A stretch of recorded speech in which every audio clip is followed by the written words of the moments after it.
Difference between cyclic and non cyclic photophosphorylation.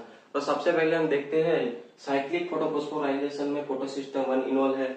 यहाँ non cyclic में photosystem 2 and photosystem 1 दोनों involve है।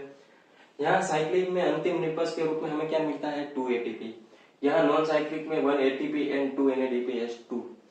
यहाँ NADPH2 को हम NADPH भी लिख सकते हैं, लेकिन आप कब NADPH2 लिखेंगे और कब NADPH लिखेंगे तभी आपका नॉन साइक्लिक फोटोफॉस्फोराइलेशन की पूरी चेन साइंटिफिक तरीके से सही होगी, उसको हम आगे देखते हैं। सबसे पहले हम समझ लेते हैं कि वाटर हाइड्रोलाइसिस यहाँ नहीं होता है साइक्लिक में। मतलब कि वाटर हाइड्रोलाइसिस नहीं होता है तो ऑक्सीजन भी नहीं बनेगा, मतलब कि वाटर के मॉलिक्यूल्स है वो टूटते नहीं है। वाटर के मॉलिक्यूल्स नहीं टूटेंगे तो ऑक्सीजन भी नहीं बनेगा। यह हाइड्रोलाइसिस को हम फोटोलाइसिस भी कह सकते हैं, क्योंकि यह वाटर के मॉलिक्यूल्स है वो फोटोन से टूटते हैं, लाइट से टूटते हैं। यहाँ वाटर हाइड्रोलाइसिस होता है। वाटर हाइड्रोलाइसिस होगा तो ऑक्सीजन भी बनेगा। ऑक्सीजन बनेगा तो इस कंडीशन को हम कहेंगे एरोबिक कंडीशन। यहाँ ऑक्सीजन नहीं बनेगा तो इस कंडीशन को हम कहेंगे एनारोबिक कंडीशन। मतलब कि ये साइक्लिक फोटोफॉस्फोराइलेशन है वो एनारोबिक कंडीशन में होती है। यहाँ साइक्लिक में फोटोसिस्टम 1 है, उसका प्राइमरी इलेक्ट्रॉन एक्सेप्टर कौन है, फेरोडोक्सिन। और यहाँ फोटोसिस्टम 2 में फ्लियोफाइटिन है और फोटोसिस्टम 1 में फेरोडोक्सिन है। हमने इस डायग्राम में देखा था कि फोटोसिस्टम 1 में नॉन साइक्लिक का जो फोटोसिस्टम 1 है उसमें फेरोडोक्सिन से पहले भी FRS है, फेरोडोक्सिन रिड्यूसिंग सब्सटेंस है, आयरन सल्फर का क्लस्टर है। तो ज्यादातर MCQ में आपको फेरोडोक्सिन ही दिया जाता है। आपको तीनों को एक साथ कभी नहीं देंगे। कहीं ऐसा क्वेश्चन आएगा कि इसमें फेरोडोक्सिन नहीं दिया गया होता है तो आपको आयरन सल्फर का क्लस्टर होगा। अगर आयरन सल्फर का क्लस्टर नहीं होगा और फेरोडोक्सिन भी नहीं होगा तो आपको FRS दिया गया होता है। मतलब इन तीनों में से कोई एक आपको MCQ में दिखने को मिलेगा। ज्यादातर MCQ में प्राइमरी इलेक्ट्रॉन एक्सेप्टर के रूप में फेरोडोक्सिन को लिया जाता है।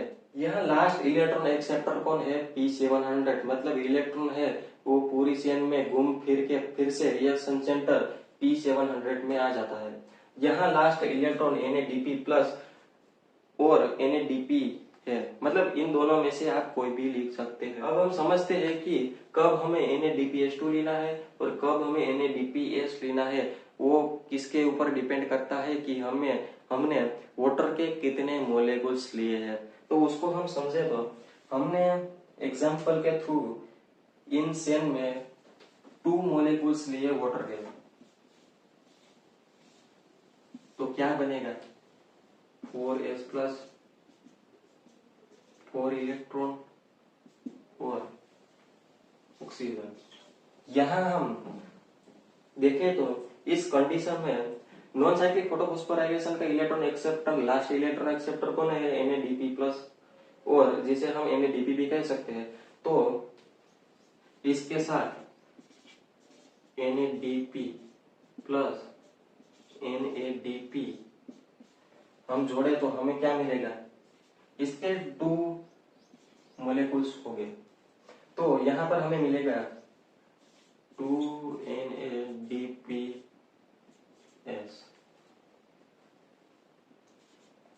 2 NADPH2 हमें मिलेगा। अगर हम यहां पर 4S2 बोले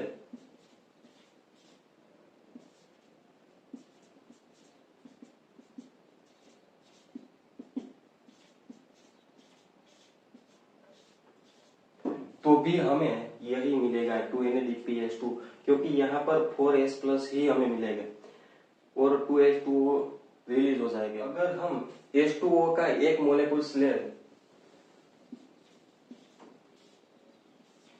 तो यहाँ पर बनेगा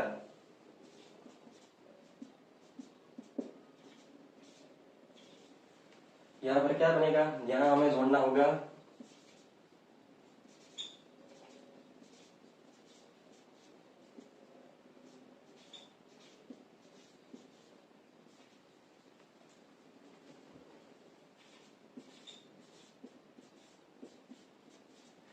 तो इस कंडीशन में हमें मिलेगा 2 NADPS। तो जब भी आप ये चेन लिखेंगे नॉन साइक्लिक फोटोफॉस्फोराइलेशन की पूरी जो चेन है वो लिखेंगे तो उसमें आप 2 मोलेकुल्स और 4 मोलेकुल्स वाटर के लेंगे तो उसमें आपको लिखना है 2NADPH2। अगर आप वाटर की एक मोलिक्यूल्स लेंगे तो उसमें आपको लिखना है NADPH।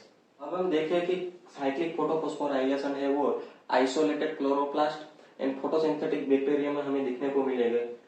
नॉन साइक्लिक फोटोफॉस्फोराइलेशन है वो सभी प्लांट में देखने को मिलेगा।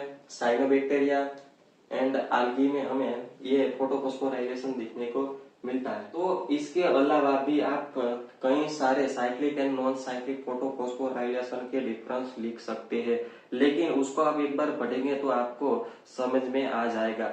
ज्यादातर कंफ्यूजन जिस टॉपिक में होती है cyclic and non cyclic photophosphorylation में, तो उस टॉपिक को हमने कवर करने की कोशिश की है। तो आज का वीडियो बस यहीं तक रखते हैं।